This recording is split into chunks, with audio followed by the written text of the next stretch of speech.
Are we ready? As long as you're ready with all your tabs, Captain Tabs. Do have all of the passages ready. Great. In your new revised standard version updated edition. Great. Okay. The first one, by the way, I think I told you 23 and 24.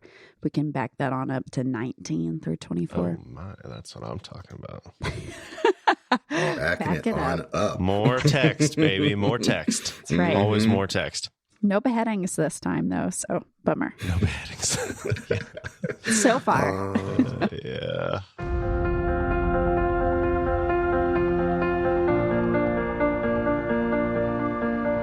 This is the Bama Podcast with Marty Solomon. I'm his co-host, Brent Billings. Today, I'm with Elle Grover Fricks and Josh Bossé to draw our chairs closer to the fire of the accounts of women who may have been overlooked in the Hebrew Bible. Yay! Excellent introduction, Elle. Oh, well, thank you. I had heard we were trying to pour through the thesaurus to find words other than survey and examine, so here you are. There's a couple others in rotation, but there's only about 4 or 5 words that, really work most of the time, so... There you go. Yeah, no, it's a great, I like this, it's a great this framing image. device. So yes, we're going to do a light survey, even though I just said I wouldn't use that word, spanning across Tanakh. And there are so many amazing women in Tanakh that we are just not going to have time for. We've got a whole Romney-esque binder full of women that we could have poured through. But I've narrowed it down to a couple of things because we've kind of been highlighting roles this series. And so I'm excited. We're going to start off in Genesis 4, 19 through 24. But are we far enough past the binders full of women reference that we need to explain what that is? Presidential election I'll put a link in the show from notes. 2012. Was it only 2012? Man, that feels like a long time 11 years ago. That's how we're not children anymore. Okay. I was lamenting that I did not make that joke at the end of last episode, and Elle thankfully remembered that and brought it right back around for us here. So that's good. You're welcome. Okay. So a little bit of context before Brent reads verses 19 through 24. So there's 2 Lamechs in the genealogies at the beginning of Genesis. You can look at a little genealogy of Adam Google image to look at it. But so there's 2, and that's important because their name means power, or it's one of the words in Hebrew for power. And so it's kind of a metaphor about 2 different ways of using your power. So the one Lamech, who is Noach's dad, uses his power to cast hope and a blessing for the world and for his son and a new generation. And the other kind of Lamech, the other kind of power is going to utilize his in a different way. So, Brent, if you could read that for us. Okay, Genesis 4. Lamech married 2 women, one named Adah and the other Zillah. Adah gave birth to Jabal. He was the father of those who live in tents and raise livestock. His brother's name was Jubal.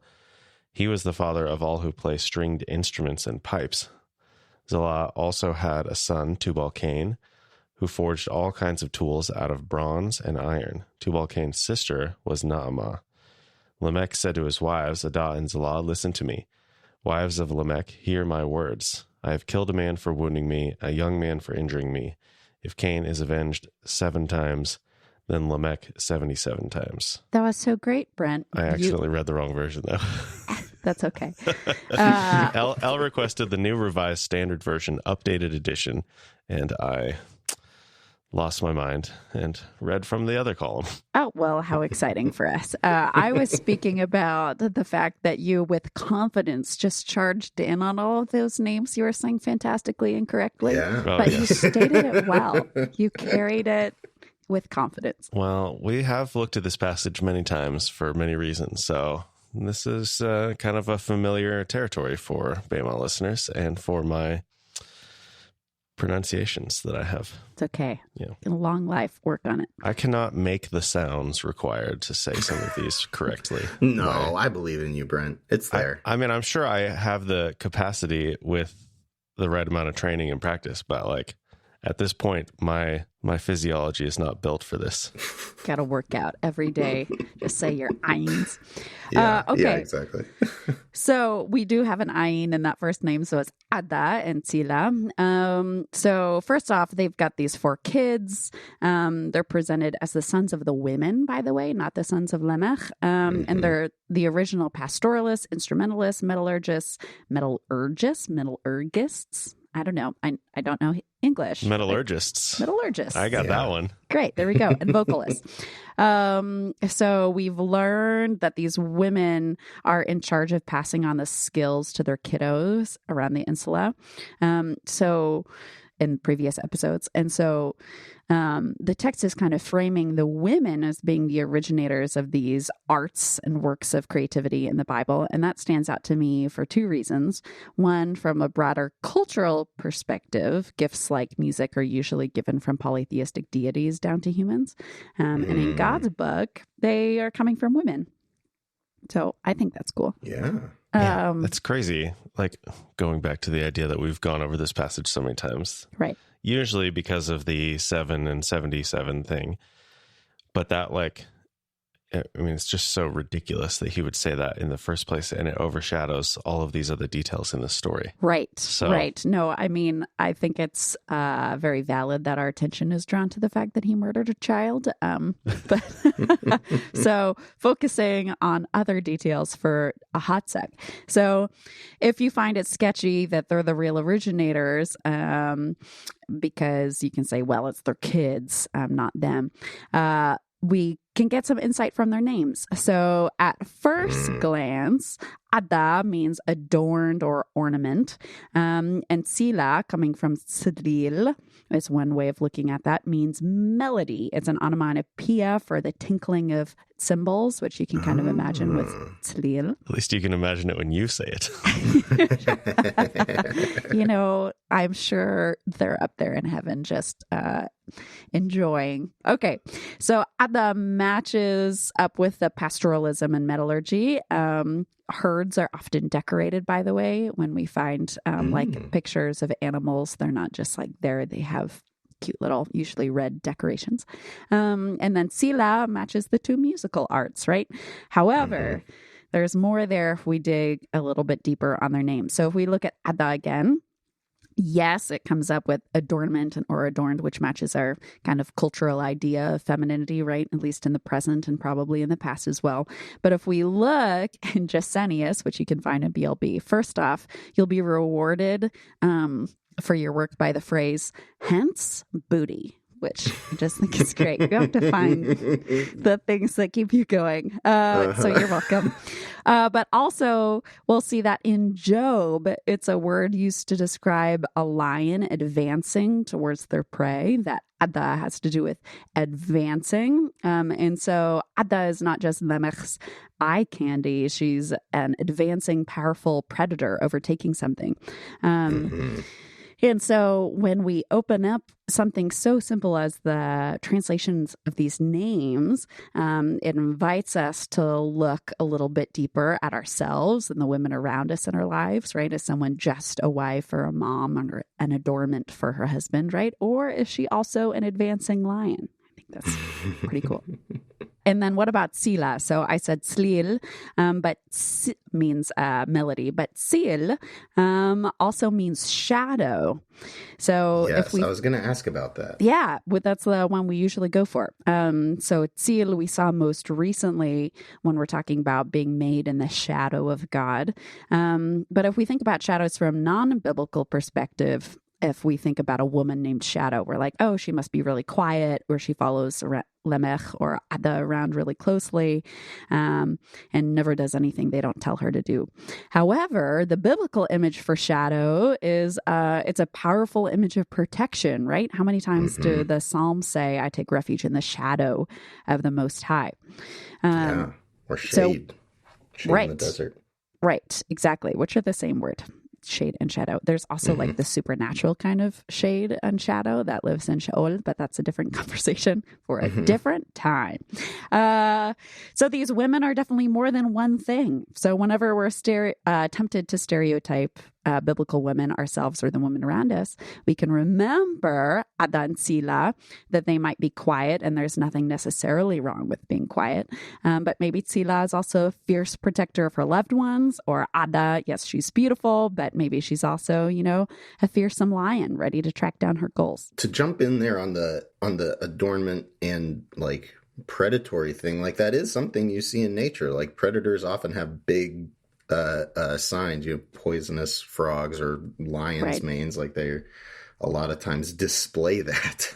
Right. Yeah. In a spectacular way. So you could even read the adornment as she's not necessarily adorning her husband, but she is adorned with this attitude and this presence. Right. If that goes beyond just like, oh, she must like lots of jewelry. It's potentially her ferocity, her fearsomeness. And they're bringing something new and beautiful into the world, right? Because each of their kids is the originator of these different big parts of what it means to be human, right? Mm-hmm. Okay, but so that's the background. So back to the actual story again. Brent, can you read just verses 23 and 24? Lamech said to his wives, Ada and Zillah, hear my voice. You wives of Lamech, listen to what I say. I have killed a man for wounding me, a young man for striking me. If Cain is avenged sevenfold, truly Lamech 77-fold. So Lamech is using his power to be a piece of garbage. That's my graceful, lots of room for understanding. That's response. Pretty graceful for murder. Right, murdering a kid too, right? So yes. When I translate it, I say, Shema, my voice, wives of Lamech or women of Lamech, listen to my speech. I killed a man for bruising me, a child for welting me. So this is pretty random and awful, it seems. Like really cool boast, my guy. Thanks for sharing. But here's the thing. In Tanakh, women are kind of like the Celtic bards of the Levant, if we can borrow some European imagery and transpose it over. Brent just did some acrobatics with his eyebrows. So wait just one moment. But when we have our eyes open to see it, it's all through the text. We've got Miriam, the prophetess, singing the Song of the Sea after this big battle. We've got the women singing about King David when he returns from battle. We've got Devorah singing this big song after Yael kills Sisera. And so it's this pattern throughout the text of something big happens, and then these women weave together history, right? The poetic facts of what happened with theology, where was God in all of it, and then they lead their community through the processing of grief and violence. Which, by the way, at least my church background was a space where women aren't allowed to do anything theological, but we were allowed to sing hymns written by women. Just like worship music is pretty inherently theological. But anyway, we see that certainly in those three, or at least Miriam and Deborah's songs. You can go back and look at them. But this bard-like job, which of course it's not a one-to-one comparison, but it's the closest thing that might be familiar to us. So this job can extend beyond just the summary afterward. I love those contemporary texts that are extra canonical. So in 3rd Maccabees and in contemporary historical accounts, there's this queen named Arsinoe, and she goes full Aragorn in Return the King. And it's like, the courage of men may fail, but not this day.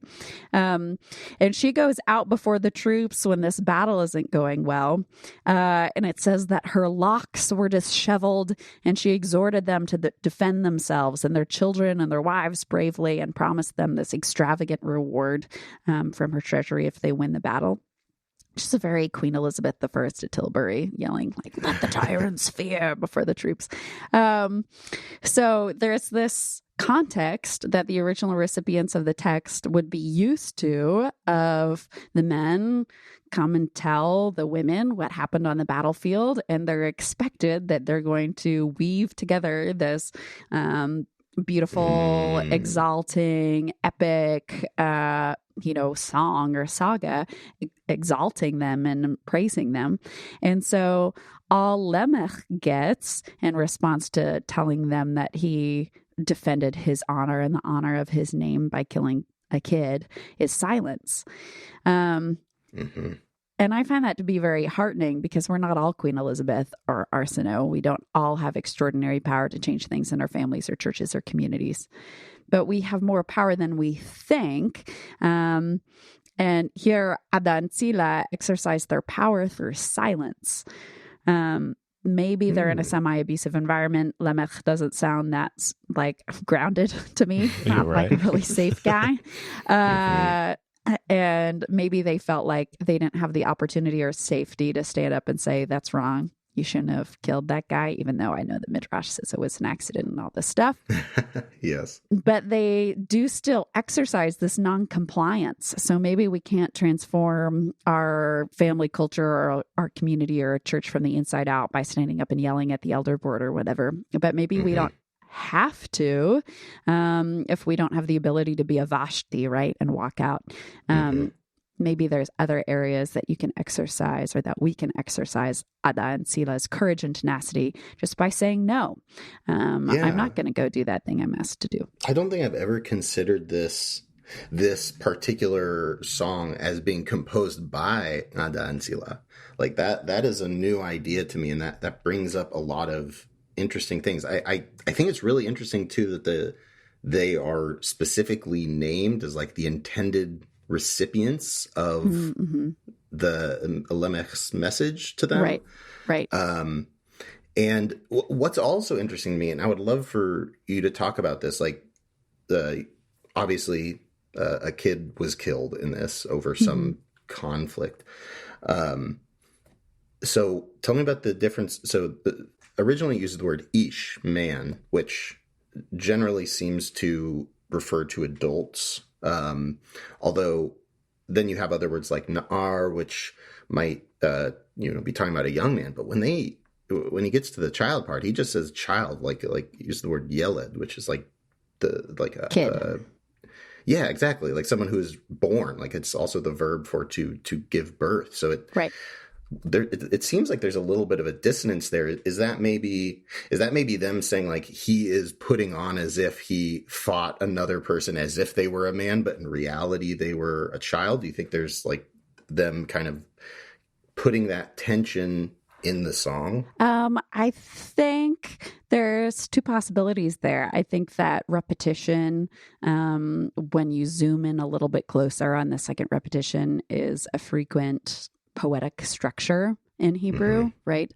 The wise man shall do this and the understanding one shall do that, right? In the Proverbs, that kind of setup we have all the time. And so it could be that kind of lead-in where they're saying you killed an ish, a man, for striking you. That seems like an overreaction, right? And then you zoom in closer. It's worse than you thought now that you already have the buy-in from the audience. It's actually that a child, and he didn't even strike you, he welted you, right? So I think that's possible, but, it could also be more just chronological, right? Like first I killed a man and then his kid jumped in there, so I killed him too. Oh my goodness. Yeah. That's a vivid picture. Right. Well, yeah. Well, I didn't even think about them being related necessarily, but that's an interesting point too. But I think I've always just considered it as like, oh, I'm just going down the line and doing whatever. But all of the translations I'm looking at here use young man, which makes me think teenager, which might be too old on its own anyway. Yeah, that's annoying to me because and the NET footnote, like there's no other like notation, but in the NET they actually have a footnote on it. It said the Hebrew term, which they say it's yeled, probably refers to a youthful warrior here, not a child. And that is all there is to the note with no explanation. But apparently, like that is so well considered that the other translations don't even bother with a footnote. Yeah. So, wow. Okay, NET. So the spectrum of ages as an infant is a tinuk, and that's an onomatopoeia for the sound of nursing. And then you're welcome for that audio that get to try to balance out somewhere. And It'll then be you'll fine. have, It'll be fine. great, glad to hear it. And then you have a taf, which is a toddler, which is also an onomatopoeia for the sound that a toddler makes scuffing around the house. Tuff, tuff, tuff, tuff, tuff, which I think is adorable. And That then really is adorable. right? And then you get a yeled, who's a child. And then after that, as a teenager, then you get a nar. So if it was, a youthful warrior or whatever, it would 100% be nar. And nar is also an onomatopoeia for the sound that a lion makes when it's shaking out its mane. So all of that teenage angst is built in the word. And then after this would that, be you have an prior adult. to the time of bar mitzvahs. Right. So that's a bit of an interpolation from rabbinic era, right? Because we didn't have bat and bar mitzvahs. Okay. But that's the idea. Somewhere around teenagerhood, you become a na'ar. So we're talking like age 3 or 4 up to like Post-toddler, well, you have to bump things back a bit because infants are nursing for a lot longer because of nutritional deficiencies. oh So they're probably up to 3, which makes a toddler, 3 or 4, and then a child 5 through, 15. I don't know. Sure. okay. Somewhere around there. And I keep returning to that image you said of like, he gets in this petty fight with a guy, completely overreacts, and then like his 10-year-old kid comes out, and Right. That's devastating. Heroin. Well, yeah. And how did you say you translated the word for what the child does to Lamech? Welting. He welted me. Welting. Mm-hmm. Yeah. So that's, I don't know. NIV says injuring. NET says hurting. NRSV says striking. But Yeah, in my Jewish translation here, it says bruise. There you go. yeah, I think regardless, if these two people are related, that makes way more sense. Where Lamech comes in and kills this guy's dad, Right. for no apparent reason. Well, for some kind of reason, his but honor probably. yeah. Seems to be what he's saying. But then if there's this young child who doesn't really understand what's going on anyway, Right. like I would like you could see a kid running up to some guy and thinking like, oh, What are I'm you going to doing get to my back at dad? him or Right. whatever. Like I could totally see that. And then Lamech's like, no, fine, I'll just kill you too, whatever. Right. Mm-hmm. So exacerbating the horror of what's happening here and really underlining Adan Sila's uprightness and saying, nope, I'm not going to write a song about how great you are. Yeah. And just responding in silence. But yeah, probably over the honor of who he is, right? Because of verse 24, he's saying nobody can do anything against the name of Lamech and Cain, which of course will escalate into the Tower of Babel story. But that's a different episode for a different time. And this may have to get edited out because I have 2 questions or observations about it, and they may take us away from the direction we're heading. Throw them out. We're already so far off the path. The first one is, here we are, 7 generations after Cain. We have a kid named, Tuval Cain, and he's making like implements of metal. Like that just image wise, it seems very sketchy to me. Especially because, as I understand it, the name like Tuval, it would be like the flowing of a river. Yep. Right. So it's like, this is the natural like outflow of Cain's lineage, right. Kind of perfected, 7th generation in this person making, and I think the literal Hebrew there is like a sharpening metal implements or cutting implements or something. So that to me it feels like a red flag. We're supposed to record a thing together on Cain, so I don't want to upset my teaching, but I'm definitely team Cain gets redemption. And so I went to imagine good things here for Tuval Cain. Love that. Yeah. Okay. Absolutely. Second thing you want to throw out? The second one. Now this is looking backwards because this is coming from Jesus's reference to this and connecting this to forgiveness. And okay. when I saw this, now this was without me thinking that this song is being composed by Ada and Sila. I heard this and I said, okay, they're being included in the text of the song itself, and we have potentially a double homicide, two objects of that. Did Lamech kill two of his own sons, which also the rabbis kind of attest to a little bit, and is there silence both not just a condemnation but a silence in the face of their own children being killed, and especially with what you brought up with the other Lamech, where we have Noah preserving future generations, right? Like how powerful of an inverse being like murdering his own progeny. Right. I really like that parallelism. As a parent, I really hope that's not true. And my question, I guess, would be why it doesn't say that he killed Naama or Tuvar Cain or whatever, if that was what happened. Why didn't he say my son would be my only pushback there, but it could be. Right. I love it. Could be. Okay. Let's press on. We've been inspired by Ada and Sila. There's more to them than meets the eye, as well as so many other women that we know. And we're going to look at Leah. Leah has a hard time in our Christian midrash. Lots of comparison to cows, right? She has a hard time in Jewish midrash too sometimes. But so... Brent, could you read Genesis 29:16 through 17 for me in the RSV, please? RSV? Redemption round. Not NRSV UE? I don't really care about the UE part. I'm just excited about ecumenicism, but go ahead. Now Lavan had two daughters. The name of the elder was Leah, and the name of the younger was Rachel. Leah's eyes were weak, but Raquel was graceful and beautiful. Okay, so a lot of rudeness there in that translation, even though I am team RSV. So it actually... You should see the Jesus Storybook Bible. Oh, boy. They're just like, Leah, she ugly. Oh, my goodness. Wow. Well, representation. But it doesn't say those things. So here's my translation. I am rendering it for evidence-based reasons, not just because I'm trying to be nice. Lavan had two daughters. The name of the greater, ding, ding, ding, the greater was Leah, which means weary. And then the name of the smaller was Rachel.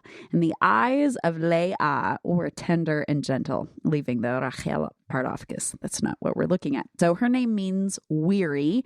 It's used previously for the violent men beating at the door of Lot's house in Genesis 19. And then the part about her eyes, which I think I was raised with the translation that says like that they were like cows. It's the word that's used to describe the posture of children and toddlers and young animals. So to be like, they're weak, it's like, well, that's a heck of a way to describe a toddler. Yeah, technically true, but maybe not. I maybe not the point. Yeah. Miracle of miracles. NET gets it. They say tender. Hey, we're fighting for you, NET. I don't know why, but we are. But yeah, you don't look at an adorable, fluffy baby cow and say like weak. Or at least I don't. So she's just tired. Raise your hand if you relate. She's not a cow. Yep. She has kind of, I imagine that to be kind eyes, the way a trusting toddler looks at you, like you're everything, total belief in you. So just clearing out the misogynist air for a minute there. And it actually doesn't say she's older, right? It says she's greater. There is a word for older and it doesn't say that. So more on that in a minute. But Brent Billings, can you summarize the story of what happens between Yaakov and Lavan and Leah and Rachel just in general in chapter 29? Remind us. Jacob wants Rachel and then says, makes an agreement where he works for 7 years and then assumes he's going to get Rachel. And then that whole thing goes down and wakes up the next morning and he didn't get Rachel. And then he's like, oh no, well, I'll work some more and get Rachel for real this time. I'm going to set aside the get imagery there that you utilized a few times. Yeah, great. Okay. I mean, that is what's happening for them, right? Perhaps. Kind of. Captain Primitivist over there. Can you read verse 26 again? What does Lavan say when Yaakov says, "Why have you deceived me? I worked for Rachel for this many years." Lavan said, "This is not done in our country, giving the younger before the firstborn." Right. Ding, ding, ding. So Totally different words. Yeah. So very exciting, at least to me. It doesn't say younger and elder. If you look at the the Bible Hub, like rendering of all the different translations, about half of the crowd goes with the older and half goes with the firstborn. But it says the firstborn. And what's our word for firstborn? Behor? Yeah. And here it's the feminine. It's lifnei, before, ha bechira. So the female firstborn. The firstborn, right? The firstborn, the bechor, is a huge thing. They're the person with a calling. That's how Jesus is described, as the person who's tasked with carrying on the legacy and the calling and the honor of the patriarch. They're going to replace the patriarch of the family when the first patriarch dies. They receive the double portion. It's a huge role. And we so often transplant our own ideas about primogeniture onto the text and presume, well, there would never be a woman in that job. It would just be like the oldest guy, right? But here, Lavan, who's not even, our model for holiness in the world. I think, boy, who do I want to aspire to be like? Lavan isn't on that list. But he claims very clearly that Leah is his Bechor, and he blames Yaakov for not honoring her. So it's not just about like Yaakov breaking the rules and Lavan being a sneaky trickster, which I still think that he is, but it's not necessarily just about, hey, I wanted to pass off both of my daughters, haha. It's saying, no, Leah is the firstborn and you haven't recognized her Bechor status, and it's dishonoring that you would ignore her. And so I'm making sure that you pay honor to her as my firstborn. It's a big deal, like Jesus is God's firstborn, by marrying her first, which is very exciting. And to that point about, reading primogeniture into the text, like, the daughters of Tzolofchad have a few words to say to you too. They got Moshe to change the Torah for them for that very reason. Right. Well, do they change the Torah? Because in Exodus 13, God tells Moshe, whatever first breaks forth from the womb, which again, by the way, Strong says opens the matrix. So there's always great things to find. That should be the name of the 5th movie. Yeah. Only it's just about the miracle of birth. Oh dear. Big Keanu Reeves fan over at Strong. Okay, but then in the same chapter in verse 12, so again, God tells Moshe, whatever first breaks forth from the womb is to be consecrated to me as Bechor. And then Moshe trots down the mountain and starts talking to all the people. And he adds a line in verse 12. He says, whatever breaks forth from the womb, commas, the Zachrim, the males, they shall be consecrated to Yahweh. So Moshe, I'm hoping it was an accident, he's just transposing his own culture into the text and not realizing that he's adding to what God said. But, that's why the text says God said this, and then Moshe says this, and then God says this, and then Moshe says this. It's so we can pay attention and know when he's going off script. So the preference of males is not in God's original design, and it was added. Yeah, so thank you for correcting me. The daughters of Tzolofchad were restoring Torah. They were revealing it even to Moshe, no less. That's not a lot of people have that on their resume. Right. They're even cooler now. Has a kind of energy like in that episode in the new season of The Chosen where Jesus is like, I am Torah, and walks out. Only they don't say Torah, but we know that's what he meant. We haven't quite got there yet, but if you have opinions, maybe we'll have to get you on that episode. Oh boy, I do have opinions. I don't know that everyone needs to hear them though. Okay, so we're dialing up our spiciness here, so we're about to wade in further. Are we moving past this story? Yes. Do you have extra things you want to put in here? I was just wanted to confirm if when Jacob says to Lavan, "I will serve you 7 years for your younger daughter Rachel." Which verse is that? Is verse 18? Is that same word that was used previously? And later? No, it says your little one. Your little one. Mm-hmm. So different word entirely. Mm-hmm. So is Jacob like trying to ignore the realities of their birth order, or what? Why would he use a different term? Well, I mean, I think anyway that the text is kind of showing this romantic, hopefully, telling of Yaakov meeting Rachel. I hope she received it as romantic and not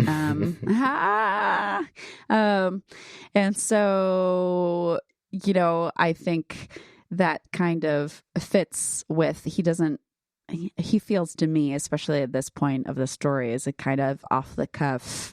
Yep, sounds good, Mom. Let's do that. Let's go for it. And so he's fallen in love with this woman, and he's like, "Yep, I'm just going to work for her. Don't worry about it. I don't have money, to provide the bride price, and so I'm certainly not going to try to get both."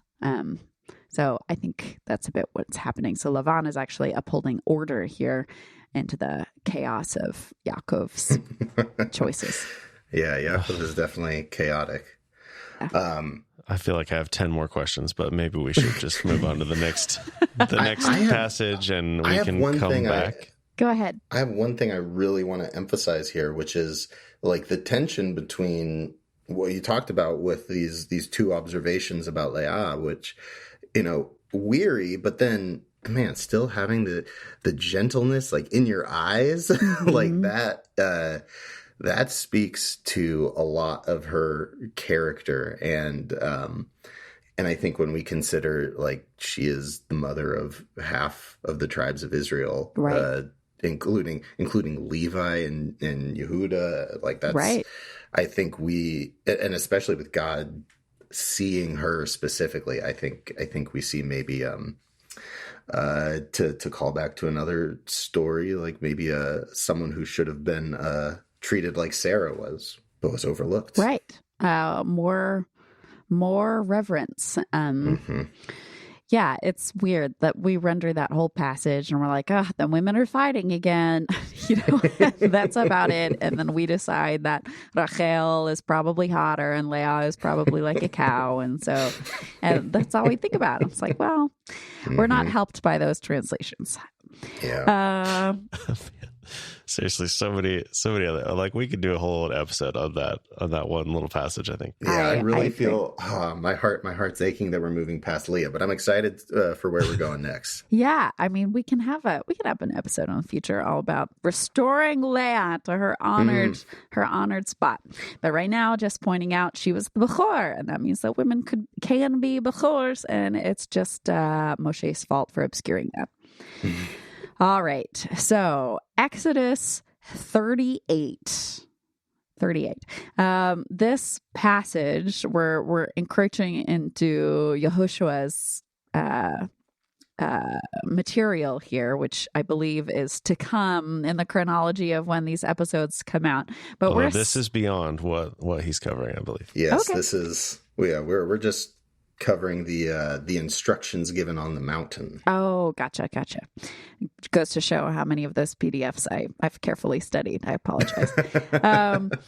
I'm looking forward to it. Truly. You're gonna have to have to block out some time on your calendar for those episodes. In fact, we'll be talking about the wash basin.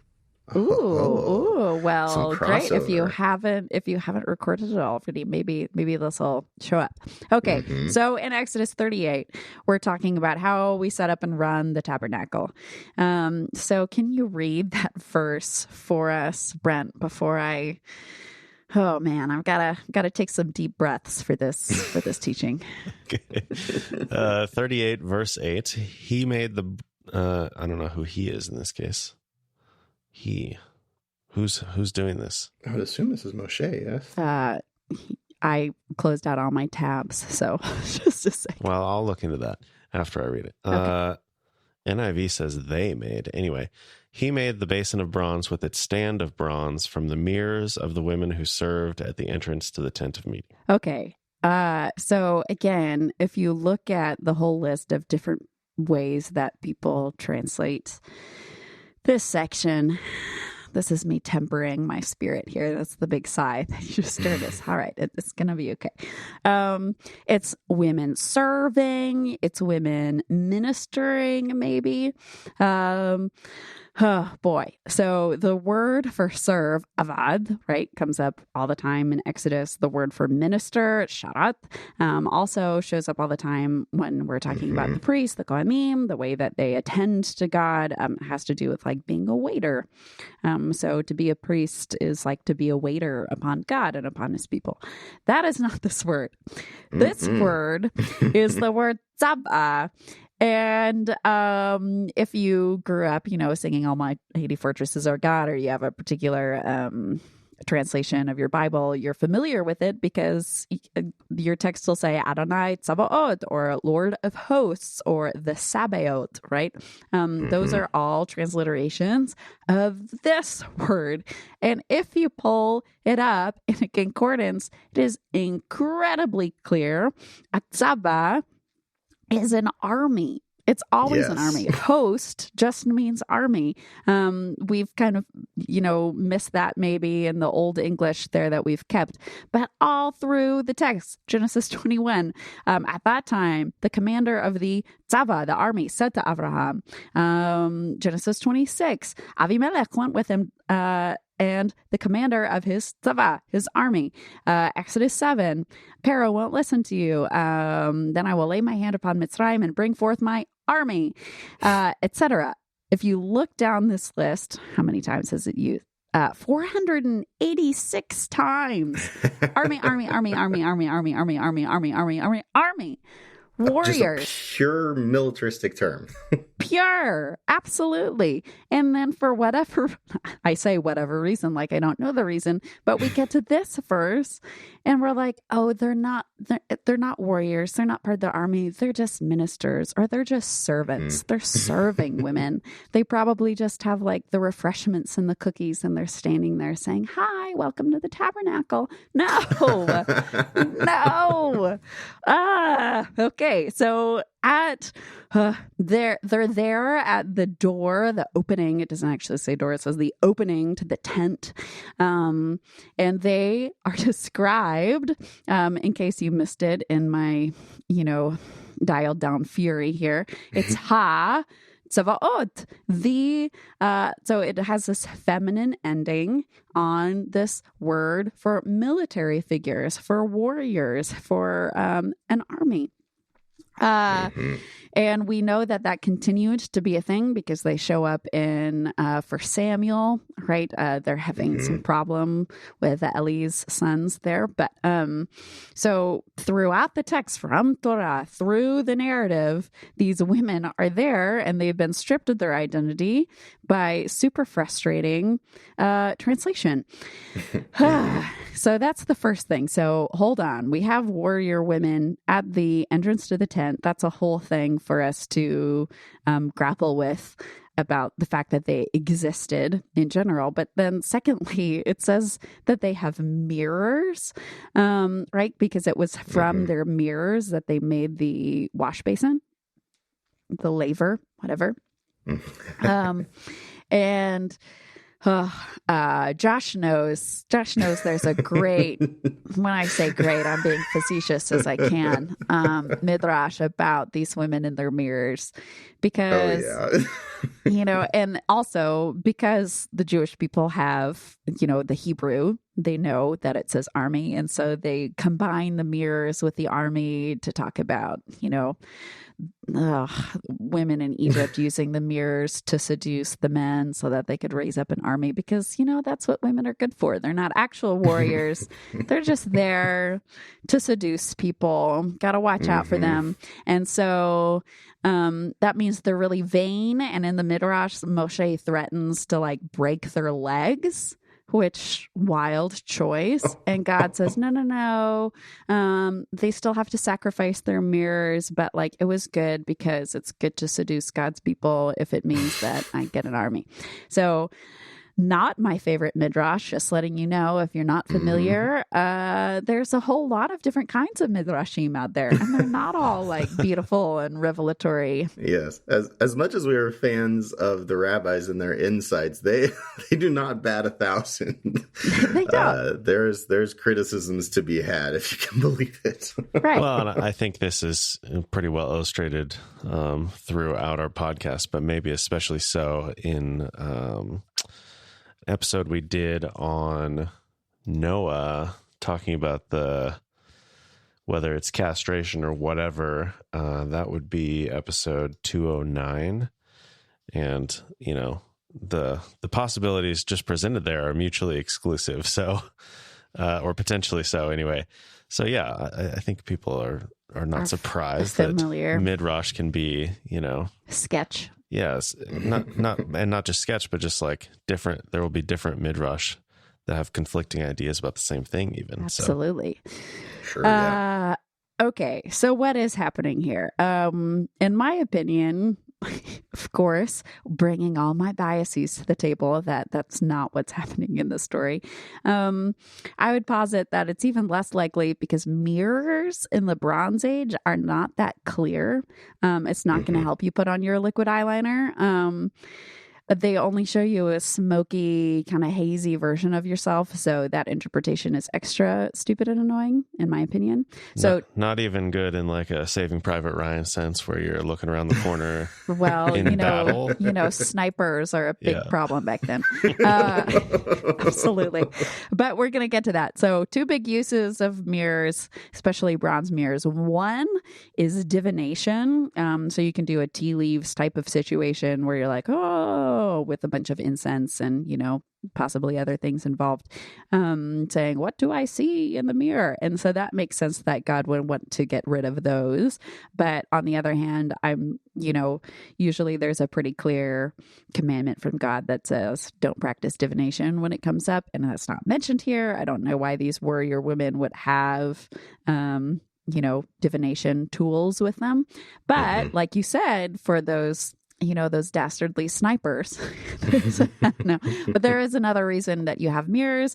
If you're in the field, you want to use them. Not so much for starting fires if they're bronze, because you want an obsidian one for that, because it's easier to make an obsidian mirror parabolic.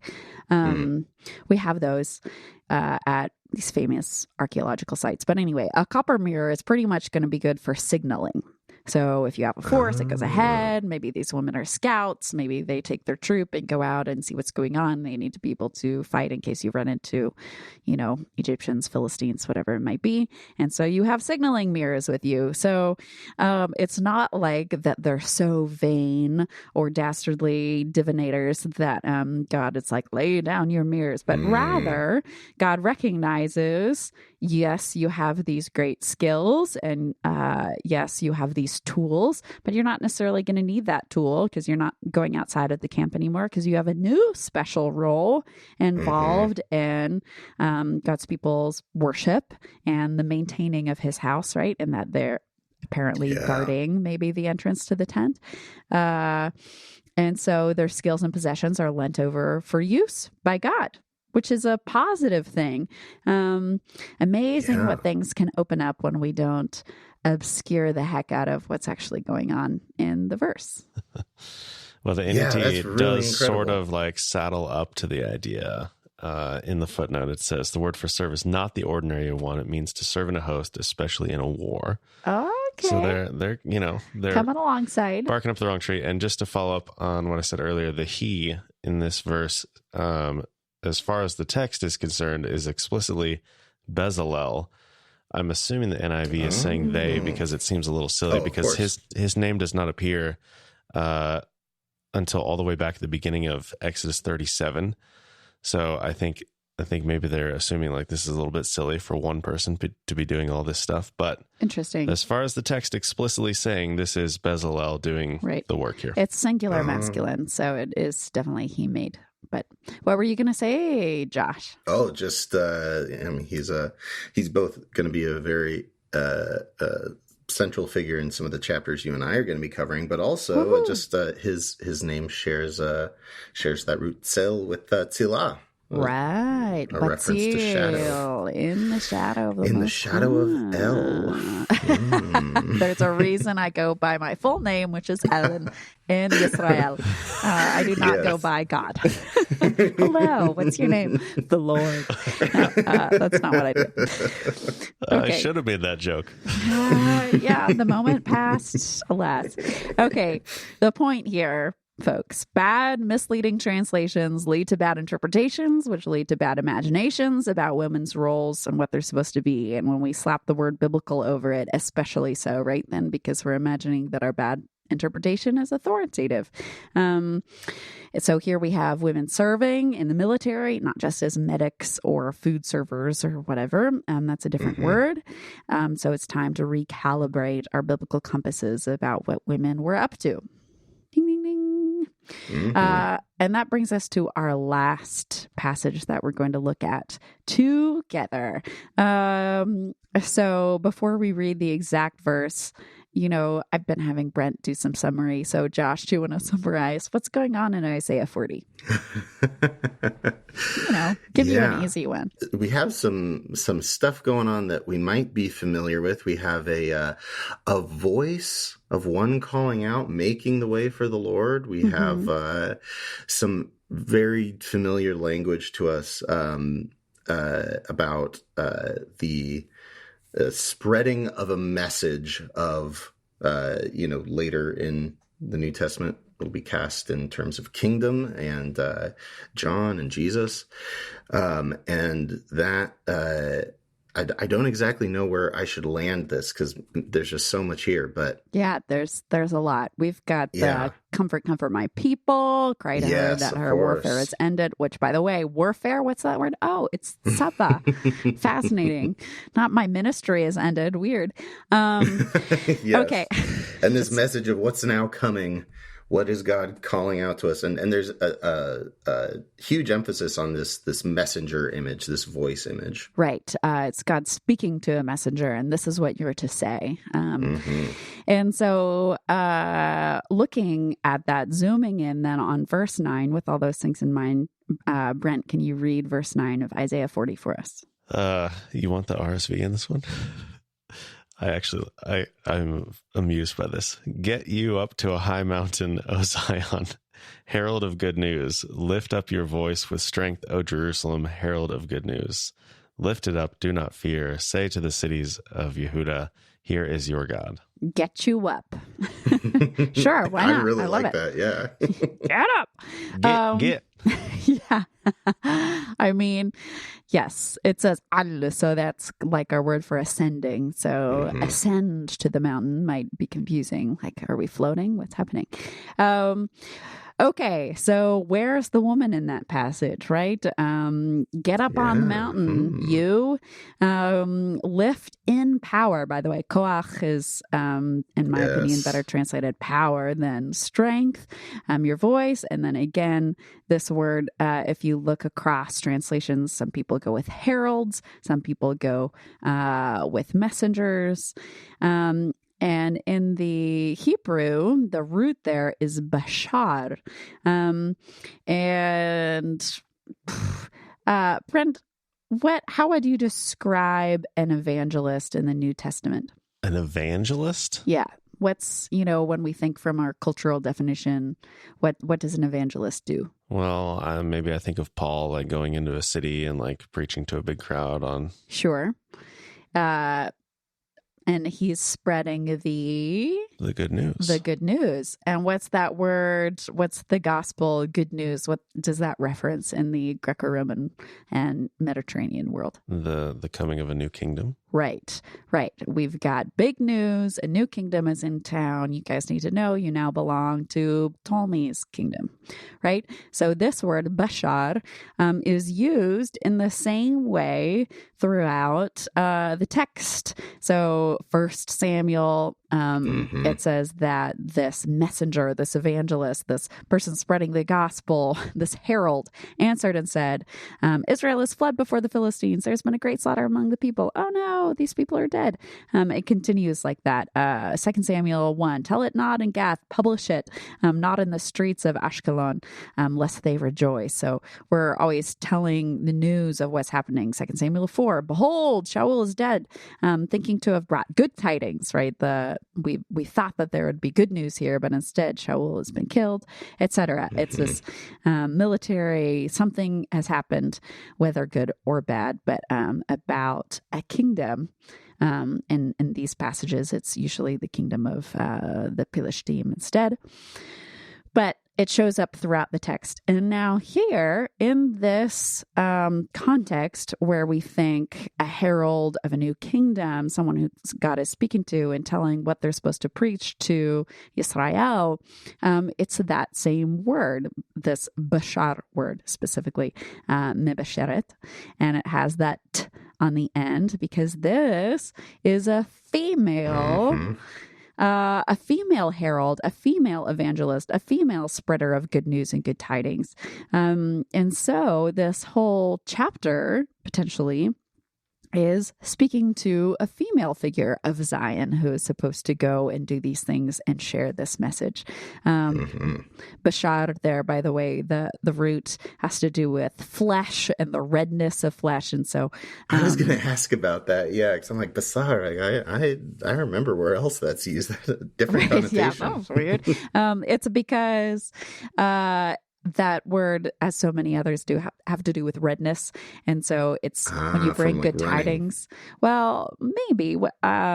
I'm thinking, though, when you bring good news and good tidings, it brings life to people's face, right? Because redness and blood has to do with the life. So when you're sharing good news, people are coming to life. Like, what? We won the battle? That's amazing. I'm so glad. The gospel always brings life, right? So here is Mebasheret. We have our first female evangelist all the way back in Tanakh, which is going to set us up so nicely to see how that works out in the New Testament. But when I sent these verses to Brent and Josh responded, oh man, 40 verse 9, that's so huge. There's so many things. So what's your take, Josh? The very first thing, I mean, especially when, knowing that the first chunk of this text in Isaiah 40, when we think voice in the wilderness, we go, of course, this is Yochanan, this is John in the desert. And then I think, well, who would be, if I'm thinking the text, a female messenger of a new regime? In my head goes, oh my goodness, is this Mary? Is this Mary Magdalene running to proclaim what has happened? Right. And I mean, even just in the context of Isaiah 40 itself, Yerushalayim is often characterized as a woman personified in the feminine. Right. And what I love about this too, that I didn't even really start considering until hearing Brent read it and hearing it audibly as a text. But the chapter starts with, comfort my people, you speak to Yerushalayim, but then now it is Zion and Jerusalem becoming the messenger. And honestly, even just with what you shared earlier this episode about the role of women as bards, as the ones kind of knitting together history as it's happening, commemorating it in songs and histories that they pass on to their children as they are instructing them. Right. Like that. Man, there's like I said, so many implications, because you can go in that bigger sense of God's people, of even in the New Testament sense, the church as a bride, right?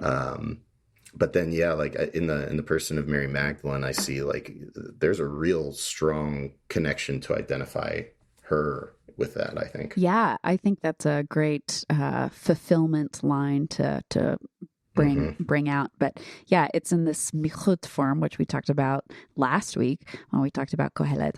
And it's definitely, if you change bring good tidings into a title like herald, it's definitely herald of Zion, and herald of Yerushalayim.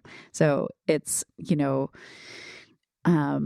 different than like daughter of Zion to me anyway, because to me, daughter of Zion is like, oh yeah, this kind of archetypal image of God's people as a bride, right? But instead it's like prophet of Zion, right? Yeah. It's herald of that's Zion, a good point. preacher of Zion. Yeah, that's really good. It's different than just an archetypal thing. Not that archetypes are bad. We love some archetypes. Yeah, no, you're right. Yeah, that is a distinct way of addressing it, and it does seem to, like, it, in the same way that the voice crying out seem like has the sense of being a singular figure. Yeah, right. Absolutely. This messenger is also her own singular figure. Right. Little goodie from the NET footnotes. It says that in Isaiah 41 and 52, there's a herald who is sent to Zion, and in those cases, it's the masculine singular. But then here, where it's the feminine singular, Zion is addressed as a herald. That's one way of painting it that, it's a little bit, in my opinion, which, of course, I'm aware of my own biases here. But it seems to be a little bit trying to paint out what's going on. Sure. I definitely agree that it's not like every herald in the text is actually feminine. We've just missed it this whole time. I think it is specifically in this verse, but I think the original recipients, right, if there's not a big explanation as to why they're female, that leads me to believe that it was something that would not like knock their socks off of like, what? A female herald? And so that tells me something about women's roles in Tanakh. Well, I guess what I was asking is there something to the idea of a herald being sent to Zion versus Zion being the herald, being pictured as the herald or whatever? I still think I don't think it's describing Jerusalem as a herald. It's not telling Jerusalem, go and tell Jerusalem, right? Because it says, speak upon the heart of Jerusalem in verse 2. Okay. So it's not Jerusalem, just tell yourself some nice things. Yeah. And even in verse 9, it's, say to the cities of Yehuda, which is, if Jerusalem is this, catch-all for the people of Israel, then again, talk to yourself about this. It doesn't make a lot of sense. All right. Swing and a miss for the NET. Love it. Make a spreadsheet. It would wins and losses. Too big of a spreadsheet. Yeah.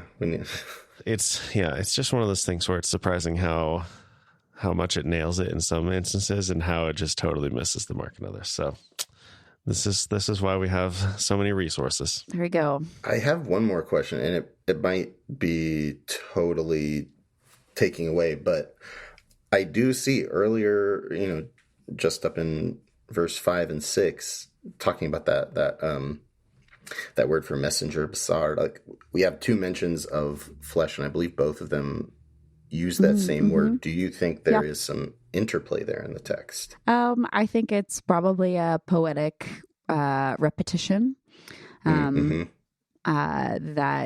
we have God basar yachdu. So all flesh together.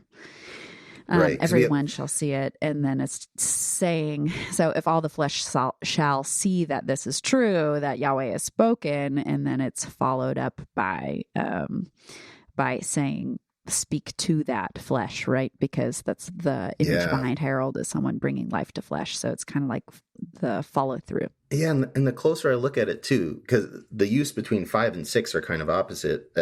What you just quoted, all flesh will see this revealed glory of God, and then after that, the voice calling out says, "All flesh is grass." Like this tension between us being alive and being aware of the revealed presence of God, but then also knowing that we're finite, we're temporary, and have our own biases and all that other stuff. Right. And then this idea of you need to be the messenger because of that, because you've seen something, you've experienced something, and you have to pass it along, which again seems to to really resonate with that. Sila, how are you telling the story as you pass it forward? Right. I love it. That's so good. Thanks, guys. Is that the end? Yeah. I mean, we're going to see this walked out more next week. Marty is going to return. If you're worried, get someone in here to rein in this situation. Marty will be here. So that's next week's episode. And we have some exciting figures to look at together. So I'm stoked. Looking forward to it. Yeah, absolutely. Okay. Well, it was a pleasure getting the two of you together to discuss this. And man, I feel like we came up with more future episode ideas out of this conversation. I know. Our Bama teaching team retreat is going to be this just all the time. Oh, man. Yeah. Yes. Many plans to come, many episodes to come. There's, once again, clearly no shortage of things to discuss and details to pry apart. And I love it. Mm-hmm. Okay. Well, let's see. We get a hold of Elle by emailing her. We sure do. ellegroverfricks@gmail.com. Mm-hmm. We get a hold of Josh. Let's just do all emails this time. Okay. Josh is midrushjosh@gmail.com. What a brand. Oh man, I love it so much. That's a Brent Billings original. That is not my idea. All credit to Brent. Great. It took some work, but once we came up with that, it was clear that was the answer. And then I am BamaCohost@gmail.com. There we go. It's great. Keeping it simple for me. All right. Well, that does it for this week. Thanks for joining us on the Bama podcast. We'll talk to you again soon.